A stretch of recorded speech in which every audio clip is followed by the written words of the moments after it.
सीताराम जय श्री कृष्ण ने जय माताजी बधाईने। तो फरी पाછી આવી ગઈ છે તમારા માટે નવી રેસીપી લઈને આપણે બનાવવાના છે મસાલા ઢોસા। તો વિડિયોમાં બધાય બન્યા રહેજો। ચેનલમાં નવા હોય તો લાઈક શેર ને સબસ્ક્રાઇબ કરી દેજો।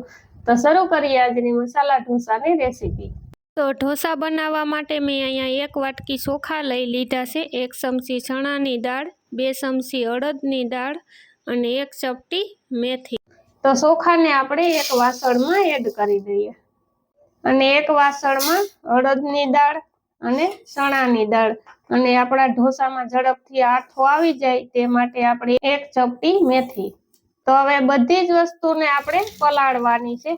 તો આપણે દાળ ડૂબી જાય તેટલું પાણી એડ કરી દઈએ અને ચોખા પણ આપણે પલાળવાના છે। ચોખા ડૂબી જાય એટલું આપણે પાણી એડ કરી દઈએ। તો ચોખાને અને દાળને આપણે બધી વસ્તુને 5 થી 6 કલાક માટે પલાળવાના છે।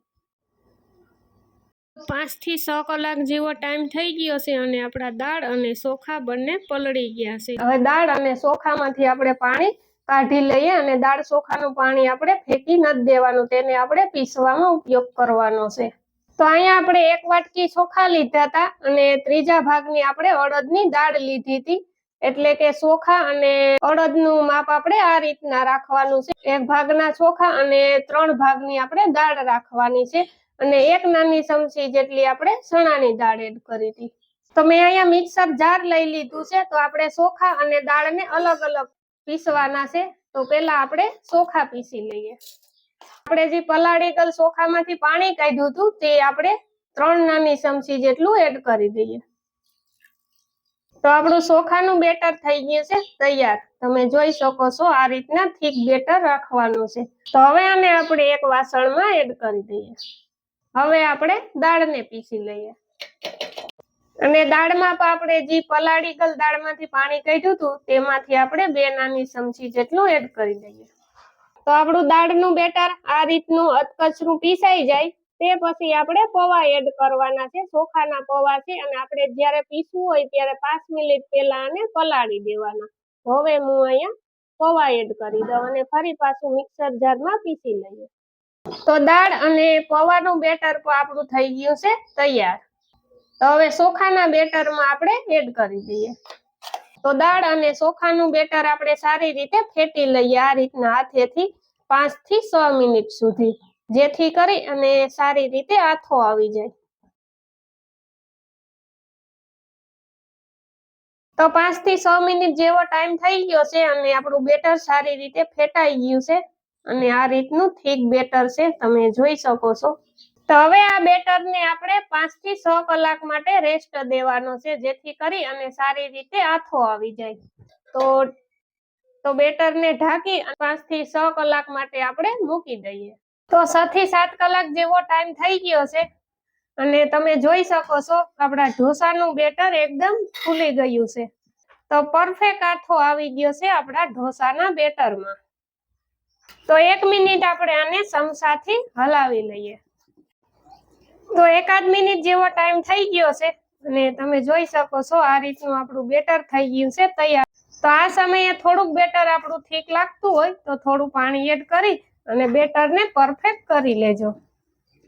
તો બેટર તો આપણું તૈયાર થઈ ગયું છે। તો હવે આપણે ઢોસાનો મસાલો વઘારી લઈએ।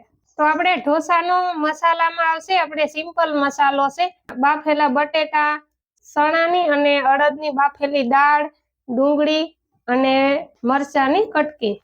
કડાઈમાં 2 નાની ચમચી જેટલું તેલ ગરમ કરવા મૂકી દીધું છે। તો તેલ આપણું થઈ ગયું છે ગરમ। હવે આવે છે તેમાં 1 ચપટી જીરું। તો હવે આવે છે આપણે બાફેલી ચણાની દાળ અને અડદની દાળ। તો દાળને આપણે 1 મિનિટ સુધી સાતળી લઈએ। તો 1 મિનિટ જેવો ટાઈમ થઈ ગયો છે અને દાળ આપણી સારી રીતે સતળાઈ ગઈ છે। હવે આવે છે મરચાની કટકી, ડુંગળી અને બાફેલું બટેકું। હવે બધી જ વસ્તુ સારી રીતે મિક્સ કરી લઈએ। તો 2 થી 3 મિનિટ જેવો ટાઈમ થઈ ગયો છે અને બધી જ વસ્તુ સારી રીતે સતળાઈ ગઈ છે। હવે આવે છે આપણા રેગ્યુલર મસાલા, અડધી ચમચી હળદર, સ્વાદ અનુસાર નમક, અડધી ચમચી ધાણા જીરું પાવડર। હવે બધી જ વસ્તુને સારી રીતે મિક્સ કરી લઈએ અને તમે તીખું ખાતા હોય તે પ્રમાણે લાલ મરચું પાવડર એડ કરવાનું। તો બધી જ વસ્તુ સારી રીતે સતળાઈ ગઈ છે અને હવે આપણે ગેસની ફ્લેમ બંધ કરી અને કઢાઈ નીચે ઉતારી લઈએ। તો મેં અહીંયા એક નોનસ્ટિક તવો લઈ લીધો છે। તો તવો આપણો ગરમ થઈ ગયો છે।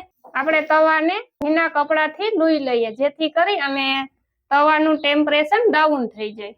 ગેસની ફ્લેમ હંમેશા સ્લો રાખવાની। તો મેં અહીંયા 1 ચમચી જેટલું બેટર એડ કર્યું છે। હવે ચમચાની મદદથી આપણે ઢોસાને સારી રીતે પાથરી લઈએ।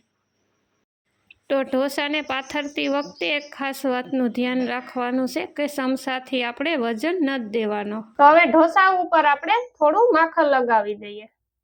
તો આ રીતે ફરતું માખણ લગાવી દઈએ। તમે માખણની જગ્યાએ બટરનો ઉપયોગ પણ કરી શકો છો। તો આપણા ઢોસાને 1.5 થી 2 મિનિટ જેવો ટાઈમ થઈ ગયો છે। હવે આવે છે આપણો ઢોસાનો મસાલો। આ રીતે ચમચાની મદદથી મસાલો પ્રેસ કરી દેવાનો। 5 મિનિટ જેવો ટાઈમ થઈ ગયો છે અને આપણા મસાલો ઢોસો થઈ ગયો છે તૈયાર। તો આ રીતે તવેથા અને ચમચીની મદદથી આપણે ઢોસાનો શેપ આપી દઈએ।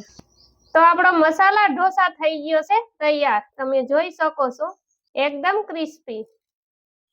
તો તવો વધારે ગરમ થઈ ગયો હોય તો આ રીતના પાણીની સાટ મારી અને કપડાથી લૂઈ લેવાનું। તો બધા જ મસાલા ઢોસા આપણે આ રીતે બનાવી લઈએ। તો આ હતી આપણી આજની મસાલા ઢોસાની રેસીપી। તમને કેવી લાગી કોમેન્ટ બોક્સમાં જરૂરથી જણાવજો। ચેનલમાં નવા હોય તો લાઇક શેર ને સબસ્ક્રાઈબ કરી દેજો। ફરી મળીશું નવી રેસીપી સાથે। ત્યાં સુધી બાય બાય।